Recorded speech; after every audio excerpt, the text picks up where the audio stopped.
বাল video করছ আমার তোমার কারো কোরআন করো খুল খুলতেছি এই যে ফলো এই যে টিকটক না বানাইছি আমার নাম লাগবে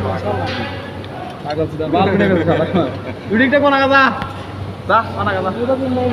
আবার তুই প্রতিমধ্যে টিকটক আর মনে করতে লাভ আছে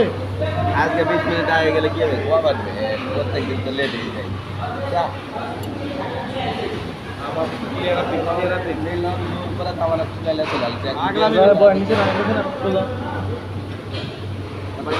যা চার জন মনে এলাও না মুড়ে 5 জন তাও 6 জন আরে 6 জনে মিলে আমরা 300 কেজি হবে না 400 কেজি তো দূরত্ব এর মধ্যে কয় টন ভাই 400 কেজি আরে ভাই এটা লেক্সো 600 কেজি এটা তো 500 কেজি হলে এরা 600 কেজি দিয়ে 630 কেজি দিয়ে কি লাগে আমরা ওই কি করব তোমার না 600 কেজি দিয়ে ওয়েট করছে 600 কেজি দিয়ে রে হালা গেল আকে সরকার সুদি ও বুঝতে পারছি আমি আমার ডাকুন্দ্রি হালা কোন গেছে গা বাউ আদে আমাদের নয় জায়গা সামনে ওরছো সামনে না আমারে যারা বাস কেটে আলজু তামান মাল না বাবু তোরা আলামিন আমি তো মাল তুলে দিছি